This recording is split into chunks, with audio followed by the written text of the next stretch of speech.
Paz a vosotros, hermanos, y bienvenidos a este culto de recepción del sábado de la Iglesia de Dios Congregación Judá desde la Ciudad de México, y nos da mucho gusto que nos estén acompañando en este día, ya iniciando el Día del Señor. Vamos a ponernos en manos de Dios para también pedir su presencia y su fortaleza espiritual por medio del Espíritu Santo que Él tiene para con su Iglesia. Oremos, por favor. Bendito y eterno Dios, Señor nuestro, te doy gracias porque has derramado toda clase de bendiciones sobre tu pueblo y tu iglesia. Y esta semana nuevamente tenemos esta dicha de poder estar aquí recibiendo tu día santo. Sé con nosotros, Señor, para que este día también sea de beneficio espiritual para cada uno y de bendición en nuestras vidas, Señor. Llena de tu paz a tu pueblo y también del acercamiento que tengamos y el conocimiento de tu palabra para poder también difundirla a todas personas, Señor. Te lo ruego por Cristo Jesús, Señor nuestro. Amén. Vamos a leer la ley de Dios que está ubicada en el capítulo 20 del libro del Éxodo. Leeremos desde el verso 17 desde el verso 1 hasta el verso 17. Y dice así la palabra de Dios. Y habló Dios todas estas palabras diciendo: Yo soy Jehová tu Dios, que te saqué de la tierra de Egipto, de casa de siervos. No tendrás dioses ajenos delante de mí, no te harás imagen ni ninguna semejanza de cosa que esté arriba en el cielo, ni abajo en la tierra, ni en las aguas debajo de la tierra. No te inclinarás a ellas, ni las honrarás, porque yo soy Jehová tu Dios, fuerte, celoso, que visito la maldad de los padres sobre los hijos, sobre los terceros y sobre los cuartos a los que me aborrecen, y que hago misericordia en millares que me aman y guardan mis mandamientos. No tomarás el nombre de Jehová tu Dios en vano, porque no dará por inocente Jehová el que tomare su nombre en vano. Acordarte has del día del sábado para santificarlo. 6 días trabajarás y harás toda tu obra, mas el séptimo día será reposo para Jehová tu Dios. No hagas en él obra alguna, tú, ni tu hijo, ni tu hija, ni tu siervo, ni tu criada, ni tu bestia, ni tu extranjero que está dentro de tus puertas. Porque en 6 días hizo Jehová los cielos y la tierra, la mar y todas las cosas que en ellos hay, y reposó en el séptimo día. Por tanto Jehová bendijo el día del sábado y lo santificó. Honra a tu padre y a tu madre, para que tus días se alarguen en la tierra que Jehová tu Dios te da. No matarás, no cometerás adulterio, no hurtarás, no hablarás contra tu prójimo falso testimonio, no codiciarás la casa de tu prójimo, no codiciarás la mujer de tu prójimo, ni su siervo, ni su criada, ni su buey, ni su asno, ni cosa alguna de tu prójimo. Amén. Esa es la eterna ley de Dios que hemos leído y a la cual también la doctrina del Señor Jesucristo se sigue basando y seguirá basándose, porque, como él decía, la doctrina que yo predico no es mía, sino del Padre Eterno, y esta ley es venida del Padre Eterno. Vamos a escuchar una alabanza especial que se ha preparado, que vamos a escucharla. Santa Biblia para mí. Este es el canto que vamos a escuchar. Escuchémosle también, hermanos, con atención.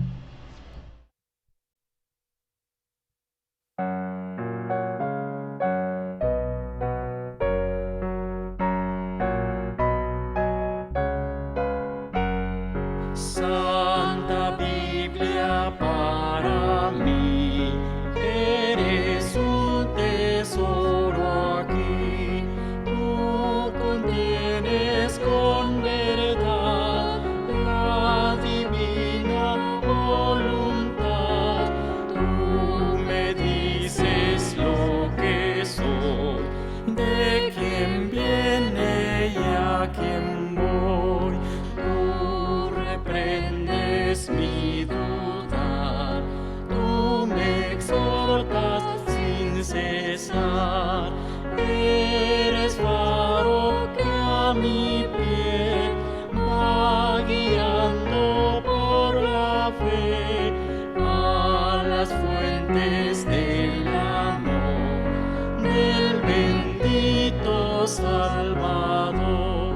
Eres inefable voz del Espíritu de Dios, que vigor al alma da cuando en aflicción está.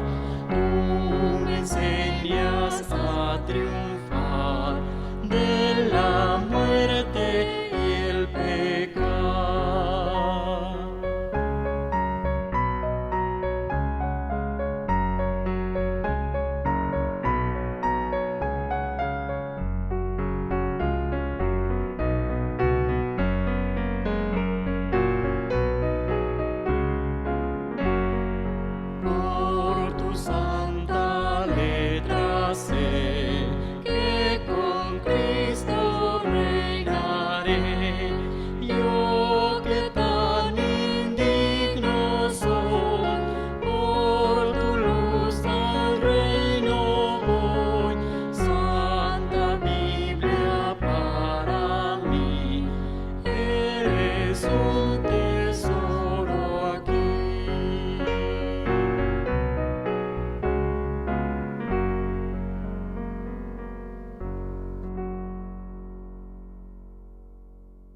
Santa Biblia para mí es el canto que acabamos de escuchar, hermanos, y ahora vamos a pasar al tema central de nuestra reunión, de nuestro culto de recepción del sábado, el cual lleva el tema principalmente ¿qué provocó el sacrificio de Cristo o del Cristo? Este es el punto de partida en el cual vamos a iniciar nuestro pensamiento, para lo cual yo les ruego que me ayuden o me acompañen a leer en el libro de Isaías, en el capítulo 53, leeremos desde el verso 1 hasta el verso 12 y dice así la palabra de Dios. Sirva como introducción, hermanos. ¿Quién ha creído a nuestro anuncio y sobre quién se ha manifestado el brazo de Jehová? Y subirá cual renuevo delante de él, como raíz de tierra seca.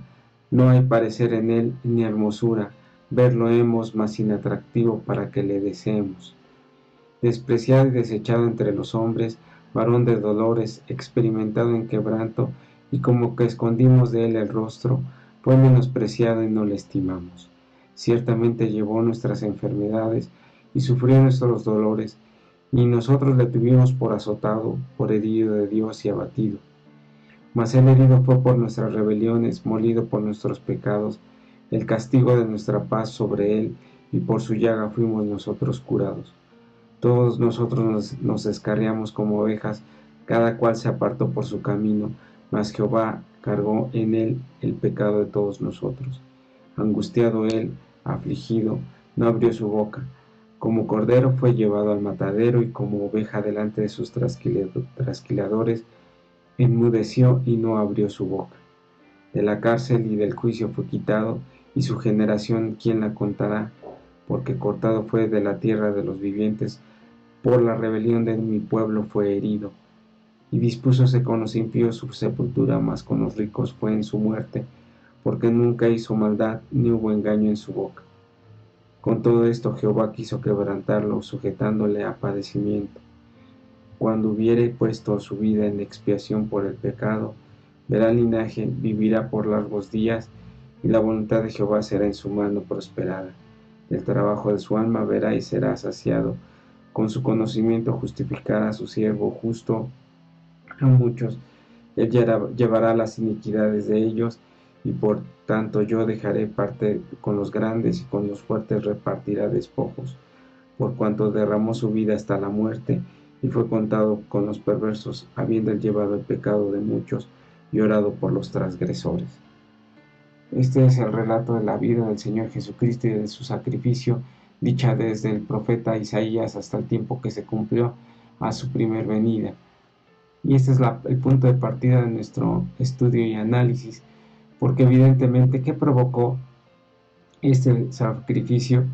Bueno, este sacrificio fue provocado y principalmente, como explica aquí, por nuestros pecados, por propiciación de nuestros pecados y por la condición que vivíamos los seres humanos.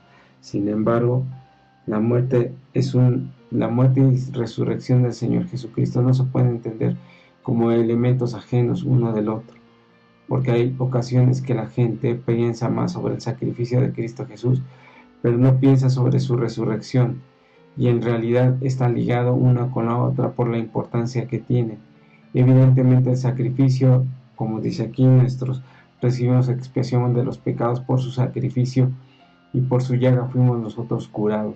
Es decir, por el sufrimiento de Cristo Jesús viene a ser también la salud para todos nosotros. Sin embargo, no es nada más esa parte, porque es la parte fundamental del conocimiento de su resurrección y creyendo o teniendo fe en ella. Pero realmente, ¿qué provocó el sacrificio de Cristo Jesús?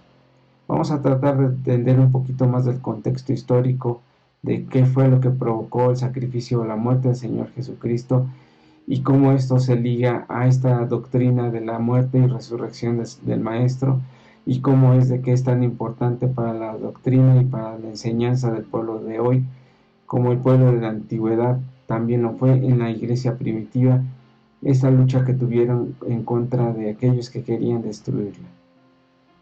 Vamos a abrir nuestra Biblia en el libro de Mateo capítulo 20, verso 18, que dice así. He aquí subimos a Jerusalén, y el Hijo del Hombre será entregado a los príncipes de los sacerdotes y a los escribas, y, y le condenarán a muerte, dice. Aquí la palabra de Dios explica acerca del propósito que tiene y de que Cristo Jesús sabía cuál era el fin de sus días y cómo iba a morir, porque ya estaba profetizado y él sabía y conocía la palabra de Dios y sabía que estas palabras hablaban acerca de él. Y sabía que al acercarse a Jerusalén en ese último viaje que hace, o esa última entrada a Jerusalén, sabía que de ahí el destino sería morir, porque había predicado hacia aquellas personas que buscaban tener principalmente ese poder todavía. Les había profetizado y les había dicho a los fariseos como a los saduceos, principalmente de que ese judaísmo no lo habían aplicado, no habían comprendido la palabra de Dios y que se arrepintieran. Sin embargo, estos no hicieron caso y siempre lo buscaron matar. Hay que considerar el contexto histórico porque en aquel entonces el pueblo de Israel tenía muchas dificultades en el pensamiento de estar en contra de Roma, que Roma los había dominado. Tiempo antes, cuando estaban los griegos, se unen a Roma los israelitas o los judíos para también tratar de lograr su independencia, creyendo que Roma los va a apoyar. Y realmente Roma lo que hace es conquistarlos a ellos. Y este territorio se vuelve un territorio dominado por Roma y puesto también a este rey, como se llamaba, gran rey Herodes, que así ya se le conoció, que era un rey árabe, que quería hacer algo grande para el pueblo, pero para engrandecerse a él. Entonces los judíos no lo querían y buscaban siempre desecharlo. Además de que la predicación del Señor Jesucristo fue dura con ellos, diciendo que eran hipócritas porque buscaban nada más el poder, porque buscaban quedar bien con el pueblo, porque su intención era gobernar esa zona de Palestina o esa tierra de Israel o de Judea, como se le conoce. Entonces, finalmente esto es lo que provoca que estos seguidores de los saduceos y de los fariseos pues, tuviesen esos encuentros con el Señor Jesucristo, y vaya, con la predicación del Señor Jesucristo va provocando también ese rencor hacia él mismo, cuando él realmente lo que quería era el arrepentimiento, pero no lo comprende los saduceos ni los fariseos. Y parte también de este contexto en el cual se vive en aquel entonces es precisamente la enorme cantidad de personas y pensamientos que hay, aquellos que querían ser dominados por los romanos y aquellos que se querían enfrentar a los romanos. Entonces esa era una división que existía en el pensamiento de los judíos y cada quien buscaba su oportunidad para ganar, incluyendo los sumos pontífices que habían quedado desde aquellas guerras de los maquiaveos y que habían llegado a ser príncipes y a considerarse como pues herederos del trono de David, porque ellos habían luchado en aquellas guerras y entonces todavía tenían esa oportunidad y tenían ese deseo. Pero su celo creció cuando fue impuesto este rey Herodes, y el cual también lucha por ese poder, y los judíos no estaban convencidos, no estaban queriéndolo, no querían y buscaban siempre provocar disturbios en el pueblo. A la larga esto traería la consecuencia de la expulsión del pueblo judío de aquella su tierra y la destrucción del templo en el año 70. Pero regresemos al tiempo en el que estamos leyendo, estamos tratando de analizar. Vamos al libro de Mateo 26, versos 3 y 4, y vamos a entender también un poquito más. Dice así: Entonces los príncipes de los sacerdotes y los escribas y los ancianos del pueblo se juntaron al patio del pontífice, el cual se llamaba Caifás, y tuvieron consejo para prender engañando a Jesús y matarle. Esta era la intención de ellos, porque querían quitar de en medio a aquel que les provocaba problemas y les había molestado ya su condición. Así es que lo he llevado al Señor Jesucristo ante las autoridades romanas para hacerse valer de ellas y engañarse a sí mismos para que la condena viniera por parte de Roma y no viniera por parte de ellos, pero ellos siendo los acusadores y siendo los actores principales para hacerlo. Vaya, quien haría el trabajo difícil, el trabajo de la muerte, serían los romanos, y quienes creerían que se liberarían para no estarse enfrentando al pueblo eran ellos, los sacerdotes, o los sumos pontífices, o los dirigentes del pueblo. Pero esa era la vida que tenían en aquel entonces y el ambiente que se vivía cerca del tiempo de que el Señor Jesucristo estuvo en la tierra, junto con el Imperio Romano y junto con las características que hoy vemos que llevaron al desenlace que todos ustedes ya conocen. Vamos a leer otra parte en la Biblia que dice en el capítulo 26, pero ahora en el verso 59 y 60 dice así: y los príncipes de los sacerdotes y los ancianos y todo el consejo buscando falso testimonio contra Jesús para entregarle a muerte. Y no lo hallaron, aunque muchos testigos falsos se llevaban, mas a la postre vinieron 2 testigos falsos. La única solución que tuvieron para llegar a este punto en el cual condenaron al Señor Jesucristo fue por la calumnia. La calumnia fue finalmente el vehículo por el cual, pues haciendo dimensiones mayores acerca y malinterpretando las palabras del maestro, logran que testigos falsos se concentren en la condenación del maestro y finalmente lo consiguen esa parte. Aún así, en el proceso de juicio al Señor Jesucristo, el mismo Pilato no encuentra valor de sus testimonios falsos y dice que no encuentra nada en contra del Señor Jesucristo, y esto lo declara en el libro de Juan, en el capítulo 18, verso 38, dice así: y dícele Pilato, ¿qué cosa es verdad? Y como hubo dicho esto, salió otra vez a los judíos y díceles, yo no hallo en él ningún crimen. Y aquí está el testimonio claro y explícito del mismo Pilato diciendo, yo no hallo ningún crimen. Hay un diálogo, porque aquí se toma, dice, entre la cosa, dice qué cosa es verdad. Hay un diálogo entre Pilato y el Señor Jesucristo, en el cual el Señor Jesucristo le dice que él viene para manifestar la verdad, y Pilato, pues como era un dirigente romano, ellos creían en sus dioses y ellos creían que en el pensamiento de que el que dominaba tenía la razón, y como los romanos dominaban, su religión era más poderosa que la religión que estaba predicando el Señor Jesucristo. Por eso es que dice qué cosa es verdad, porque esa influencia tenían los romanos principalmente.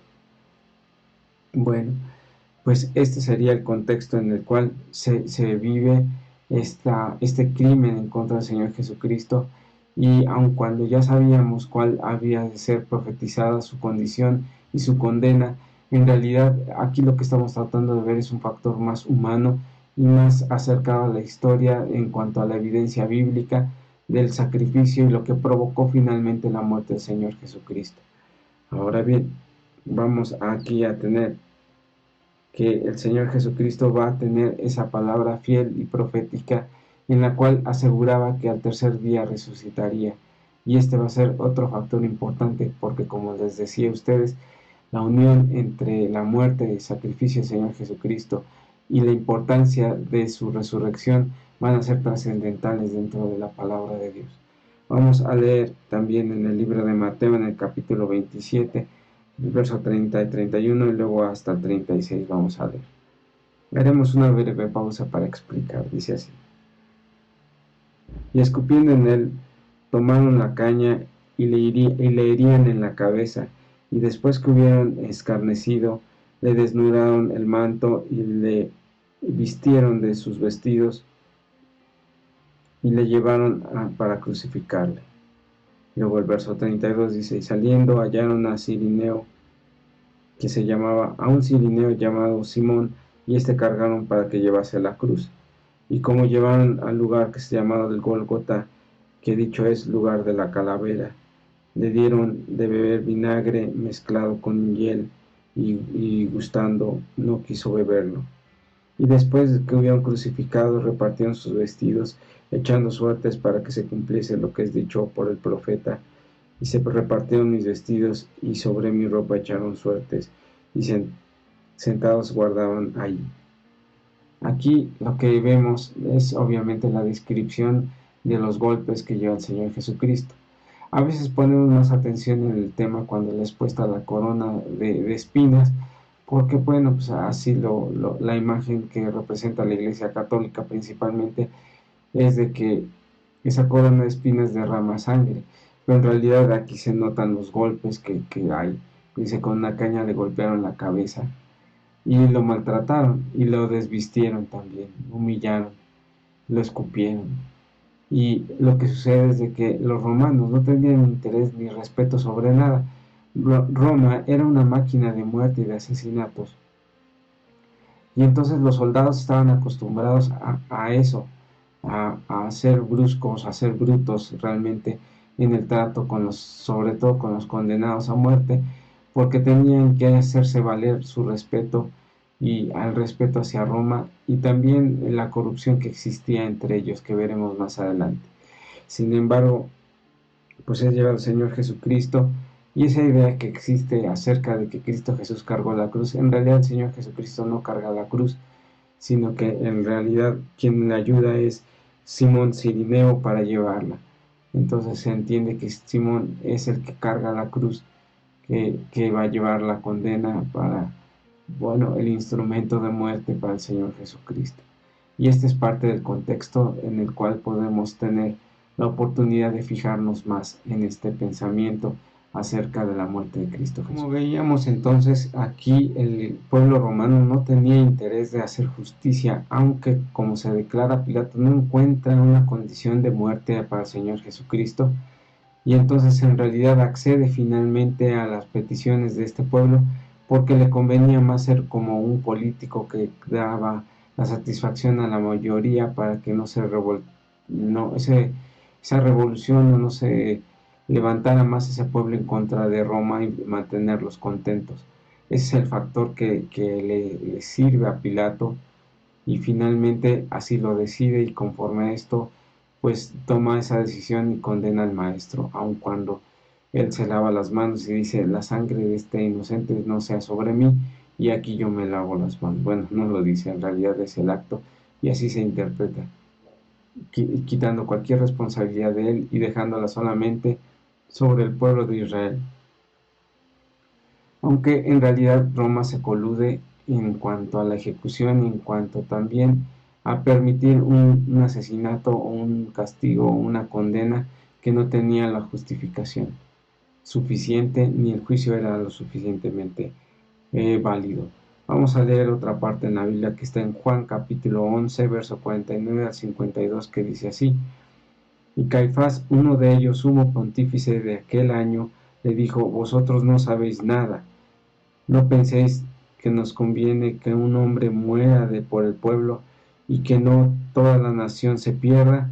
Mas esto no lo dijo de sí mismo, sino que como el sumo pontífice en aquel año profetizó que Jesús había de morir por la nación, no solamente aquella nación, sino también para que juntase en todos los hijos de Dios que estaban derramados. Aquí ese testimonio es de que nos revela que Caifás profetiza la muerte de Cristo Jesús porque él no desconocía de la palabra de Dios. Y aquí la condición de este sumo pontífice lo condena aún más, porque en realidad él sabía que Cristo Jesús iba a morir y él estaba a favor de esa muerte, pero no por la salvación del mundo ni de su pueblo, sino porque no quería que hubiese otro líder espiritual más que él para que guiara al pueblo por las luchas internas que existían y por los pensamientos que se van teniendo. Así es que aquí vemos cómo es que pues la lucha por el poder, las traiciones, las condiciones de seres humanos envidiosos y también rencorosos hacen que el Señor Jesucristo provoque el sacrificio del Cristo. Pero no es nada más esa parte, sino que esa es una parte que a veces no se predica o a veces no se reflexiona. Pero también hay una parte religiosa y la parte histórica, que es la que acabamos de platicar, y todo el ambiente en el cual se desarrolló. que provocan la muerte del Señor Jesucristo, más allá también de la esperanza. Y como Cristo Jesús les había predicado de que Él resucitaría y al tercer día, también hay ese problema y esa forma de tratar de disolverlo, porque esa era la cuestión y ese era el propósito, de quitar, como habían surgido algunos líderes espirituales o líderes del pueblo judío, que en la muerte de ellos se había disipado su predicación. Así también pensaban que iba a ser con el Señor Jesucristo, pero no, porque el Señor Jesucristo tenía una doctrina, como ya se ha comentado varias veces, que es venida del Padre. Vamos a tener la lectura en el libro de los Hebreos, en el capítulo 9, verso 28, que dice así: Así también Cristo fue ofrecido una vez para agotar los pecados de muchos, y la segunda vez sin pecado será visto de los que le esperan para salvación o para salud. Es decir, que Cristo Jesús lo veremos en dos ocasiones, en la primera para sacrificio, pero en la segunda, y en la primera sacrificio para remisión de pecados, pero también la segunda para su resurrección y gloria y salvación, que esta es la parte importante para nosotros en la doctrina de la Iglesia de Dios. Así es que, hermanos, no pensemos que nada más es el acto del sacrificio de Cristo Jesús, sino lo que lo liga es la importancia de la resurrección, que ese sí es el grande motivo por el cual Cristo Jesús muere, aun cuando estamos viendo todas las condiciones más humanas e históricas de lo que pasó acerca de su muerte, pero finalmente la parte importante que destaca es la resurrección, muerte y resurrección del Señor Jesucristo, porque como dice el apóstol Pablo, porque así como Él recibió la enseñanza del Señor Jesucristo que murió y al tercer día resucitó, Él asimismo lo predicaba. Y esa es parte de la lucha que tiene su iglesia en los primeros siglos de predicación para demostrar que Cristo Jesús había anunciado su muerte y también su resurrección. Como dice Salmo 16, 8 al 10, dice así: A Jehová me he puesto siempre delante de mí, porque está a mi diestra y no seré conmovido. Alegróse por tanto mi corazón y se gozó mi gloria. También mi carne reposa segura, porque no dejará mi alma en el sepulcro, ni permitirás que tu santo vea corrupción. Y se cumplieron estas palabras, porque el Señor Jesucristo, conforme a su predicación, así fue, dice: la generación mala y adulterina demanda señal, y señal no será dada más que la señal de Jonás profeta, que como Jonás estuvo en el vientre de la ballena 3 días y 3 noches, así el Hijo del Hombre estará en la tierra 3 días y 3 noches.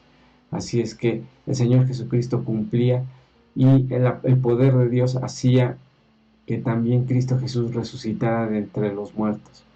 Y esta es la parte central de esta enseñanza o de este análisis histórico de la muerte del Señor Jesucristo, porque no se puede comprender solamente su existencia y lo que sucedió, porque hay evidencia contundente acerca de que Cristo Jesús estuvo en la tierra, que los registros romanos lo revelan, y que también historiadores como Flavio Josefo demuestran que Cristo Jesús existió. Pero ¿de qué nos sirve nada más tener esa evidencia si no comprendemos acerca de su muerte y de su resurrección? Porque una parte fue la muerte y el sacrificio, pero la resurrección es también tan importante y fundamental para nuestra fe, que no debemos de dejar sola o abandonada esa idea. Vamos a leer Mateo 16, 21, dice así: Desde aquel tiempo comenzó Jesús a declarar a sus discípulos que convenía ir a Jerusalén y padecer mucho por los ancianos, de los príncipes, de los sacerdotes y los escribas, y ser muerto y resucitar al tercer día.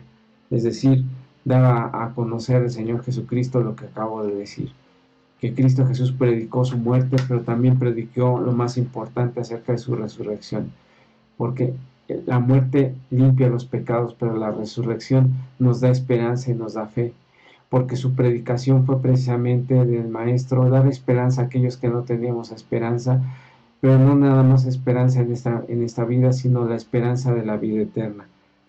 Así que Dice aquí el apóstol Pablo en el capítulo 6 de Romanos, verso 5, esto, porque esta es la parte central de esta predicación que dice: porque si fuimos plantados juntamente en él a la semejanza de su muerte, así también lo seremos en la de su resurrección.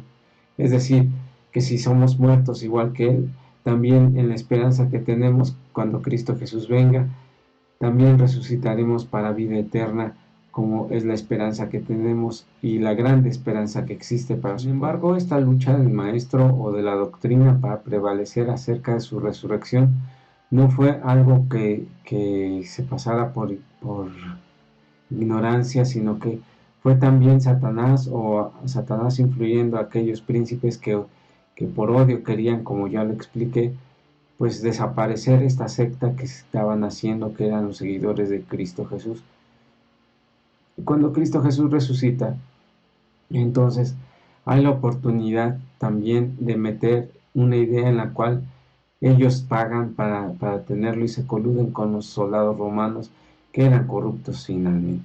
Vamos a leer en Mateo capítulo 28, verso 12 al 15, lo siguiente dice: y juntados los ancianos, habiendo consejo, dieron mucho dinero a los soldados, diciendo: decida. Sus discípulos vinieron de noche y hurtaron durmiendo nosotros. Y así fueron oído el presidente, nosotros le persuadimos y le haremos seguros. Y ellos tomaron el dinero, hicieron que estaban instruidos, y el dicho fue divulgado sobre los judíos hasta el día de hoy. Así es que no tan solo les bastó matarlos, sino también tratar de burlar la parte de la palabra de Dios en la cual Cristo Jesús había resucitado.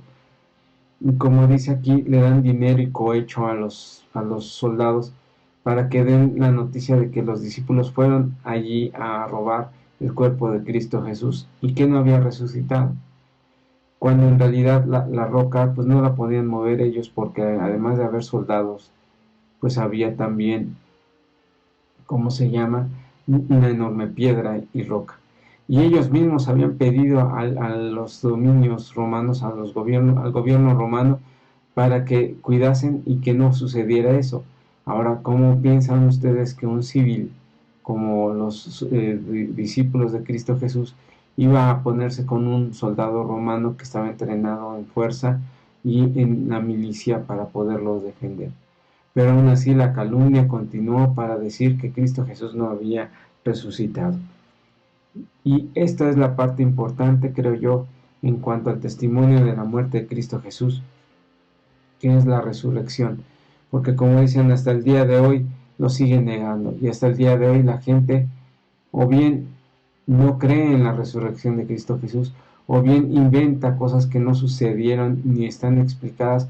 Y la gente que se burla porque pues no hay elementos de juicio o elementos que soporten esta resurrección, dado por esas sectas o esos pensamientos principalmente venidos por el protestantismo y por el catolicismo, que no coinciden con la historia, que no coinciden con la veracidad de la palabra de Dios. Entonces creen que Cristo Jesús no ha resucitado o inventan doctrinas. Pero esa es parte de este cohecho que ha durado durante tanto tiempo, porque como dice, hasta el día de hoy, obviamente se refiere a la forma del tiempo de que fue escrita este evangelio. Sin embargo, la parte en la afectación que existe es de que la gente hoy no crea en la resurrección del Señor Jesucristo. Así es que vamos a leer Hechos 4:33 para tratar de entender este fenómeno de fe o este importante punto de fe que tiene la Iglesia de Dios. Vamos a leerlo, dice 4:33.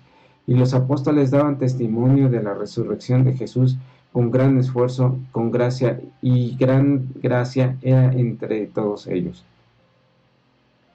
Así está la lucha de la predicación, como sigue siendo hasta el día de hoy, la predicación acerca de la resurrección de Cristo Jesús.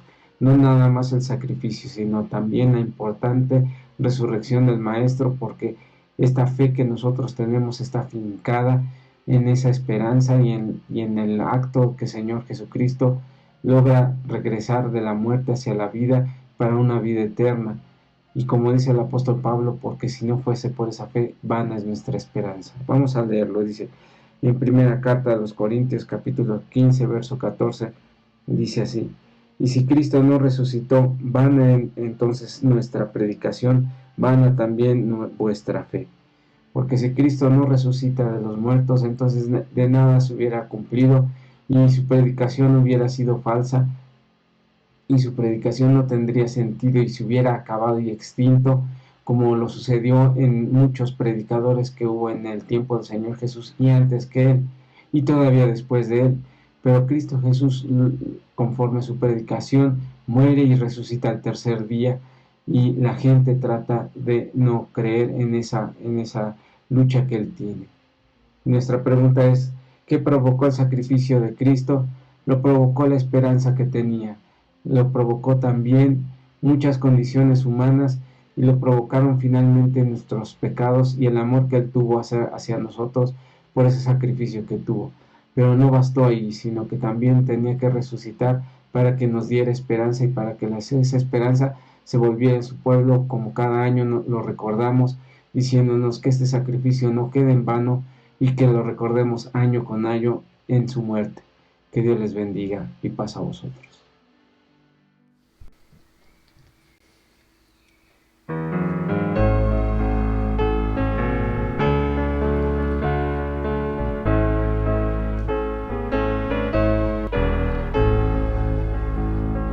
Dulce comunión la que gozo ya en los brazos de mi Salvador. Qué gran bendición en su paz me da. Hoy yo siento en mí su tierno amor. Libre, salvo del pecado y del temor. Libre, salvo en los brazos de mi Salvador. Cuán dulce es vivir, cuán dulce es gozar en los brazos de mi Salvador. Allí quiero ir y con él morar, siendo objeto de su tierno amor. Libre, salvo del pecado y del temor. Libre, salvo en los brazos de mi Salvador. No hay que temer ni que desconfiar en los brazos de mi Salvador. Por su gran poder Él me guardará de los lazos del engañador. Libre, salvo del pecado y del temor. Libre, salvo en los brazos de mi Salvador.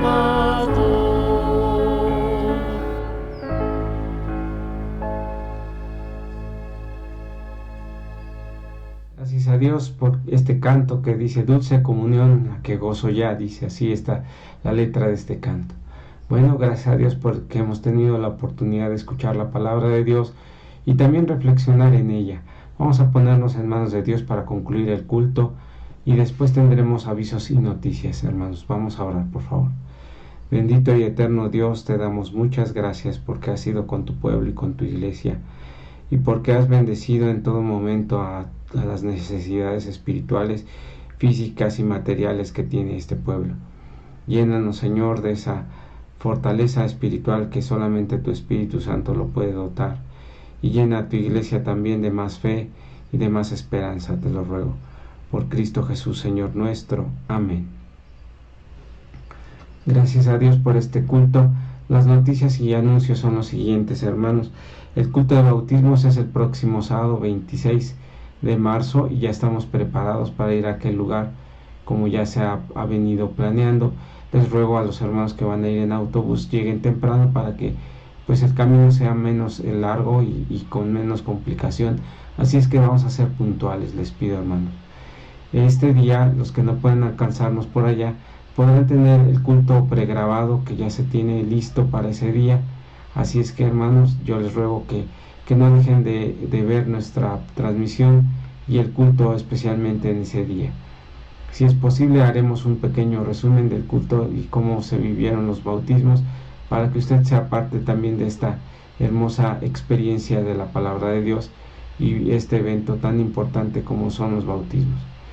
También quiero recordarles que a partir del día 27 de marzo tendremos una semana de acercamiento y consagración previo a la Cena del Señor, que empezará el día domingo a las 11:30 de la mañana, y todos los días a partir del lunes, martes, miércoles, jueves y viernes a partir de las 7 de la noche. Los únicos cultos que serán transmitidos por las redes sociales y por internet será el día domingo y el día viernes, dado que el personal o los jóvenes que nos ayudan todavía están en la escuela y no va a ser posible que ellos nos puedan apoyar para la transmisión diariamente. Sin embargo, estamos haciendo ese esfuerzo para que presencialmente usted pueda estar en esta semana de consagración. Finalmente, les recuerdo que el día 14 de abril de este año, jueves 14 de abril a las 6 de la tarde, celebraremos la Cena del Señor allá en el templo, y allá los esperamos, esperando que todos puedan participar, principalmente los hermanos bautizados, que de hecho está exclusivamente pensado para que asistan estos hermanos bautizados para el culto de Santa Cena. No tengo más avisos y noticias más que agradecerles a ustedes y a Dios que nos haya permitido tener este culto de alabanza y de recepción del Día del Señor, nuestro Dios, en este día sábado, en la entrada de este día sábado. Dios les bendiga y paz a vosotros.